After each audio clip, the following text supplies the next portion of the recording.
Mathematics education is ultimately an engineering problem. The objective is to take highly abstract, inherently cumulative knowledge and transfer it into a biological system.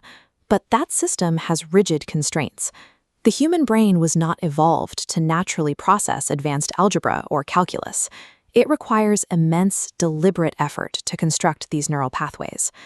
In the 1980s, educational psychologist John Sweller identified the primary mechanism behind this limitation, developing what is known as cognitive load theory.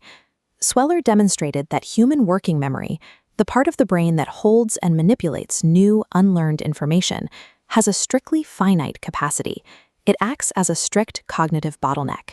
When too many complex mathematical concepts, or too many steps in a procedure, are introduced simultaneously without adequate processing time, the working memory pipeline clogs. The information piles up, and the excess is simply dropped. This is cognitive overload. Traditional, coverage-based curricula often ignore this biological limit, opting to march chronologically through a textbook list of topics, regardless of whether the processing bottleneck has cleared. Effective curriculum design provides a structural solution designed to bypass this cognitive bottleneck.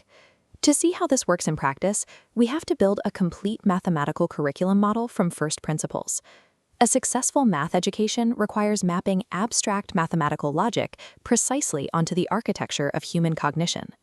Before building any structural framework, we need a theoretical foundation. In modern instructional design, that bedrock is constructivism. This is developmental psychologist Jean Piaget. His core insight was that students do not passively receive mathematical knowledge, like a hard drive downloading a file. They must actively build that understanding themselves through experience and logic. Lev Vygotsky, pictured here, expanded on this by proving that this active construction of knowledge requires a social, guided environment. Vygotsky formalized this interaction with a concept called the zone of proximal development, or ZPD. The ZPD dictates the exact distance between what a learner can do completely unsupported and what they cannot do at all. To cross this gap, educators must build a scaffold, a temporary support structure introducing a new concept just beyond the student's current capability. If a curriculum demands a student leap too far past their zone of proximal development without this scaffolding, the cognitive load exceeds working memory, and comprehension collapses.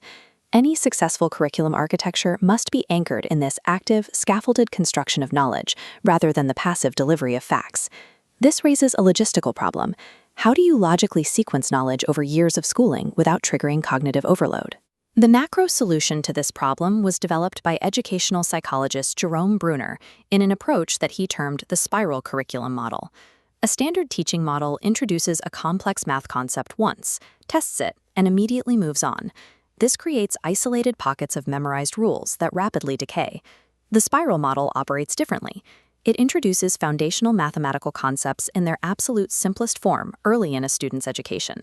The curriculum then spirals back, returning to those exact same fundamental concepts later, but with increased depth and complexity. Basic arithmetic operations at the base of the spiral form the structural support for the complex algebraic equations introduced higher up. The logic remains the same. Only the abstraction increases. By continuously revisiting the same underlying logic, the spiral structure optimizes long-term retention. It naturally builds upon prior scaffolding without overwhelming working memory. If the spiral is the macrostructure, we must zoom in on a single node to understand the microstructure. How does a teacher actually transmit one highly abstract concept? This document displays results from PISA, an influential international student assessment program. Consistently at the top of these global rankings is Singapore, whose national mathematics framework provides a highly successful, real-world example of this microstructure. The operational engine behind Singapore Math is a three-step pedagogical progression known as the Concrete Pictorial Abstract, or CPA framework. Instruction begins in the concrete phase, using physical manipulatives like blocks to anchor the concept. It then moves to the pictorial phase, translating objects into visual 2D bar models. Finally, it transitions into the abstract phase, represented entirely by pure algebraic symbols and equations. The CPA progression is a deliberate cognitive mechanism. It is engineered to gradually transition a student's working memory from physical reality to abstract symbolism without dropping the cognitive load along the way. How do curriculum developers logically sequence thousands of these CPA frameworks along a multi-year spiral? They use a methodology called backward design, formalized by researchers Grant Wiggins and Jay McTee. The primary rule of backward design is to define the terminal outcome first, working strictly in reverse. Next, you design the exact assessment verifying mastery of that outcome. Only then do developers build the instructional sequence leading directly to that specific assessment. While that final check is a summative assessment, the journey backward relies on formative assessment. These are the real-time, ongoing diagnostic feedback loops, quizzes, exit tickets, and class observations that let a teacher adjust the scaffolding mid-lesson. Backward design turns curriculum planning from a chronological march through a textbook into a tightly reverse-engineered roadmap to cognitive mastery. We now have a fully assembled architectural model, a constructivist foundation, structured by a multi-year spiral, built from individual CPA micronodes and sequenced using backward design. The final layer required for modern implementation is the Technological Pedagogical Content Knowledge Framework, or TPAC. TPAC dictates that technology must integrate deeply with pedagogical intent. It cannot act as a mere digital replacement for a textbook. Dynamic software and AI adaptivity function as personalized formative assessment loops. They measure working memory load in real time, adjusting problem difficulty on the fly. This adaptive learning technology allows educators to create custom, individualized mathematical spirals for students operating at different cognitive paces, ensuring mastery before moving up the helix. By anchoring students in these deep structural patterns, the system creates a bridge to interdisciplinary fields.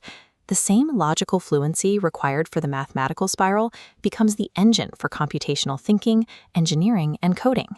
The ultimate goal of this system is to transition students away from surface-level rote memorization and toward deep, structural understanding. This meticulously engineered framework transforms mathematics from a series of memorized formulas into a permanent, intuitive language for understanding the world.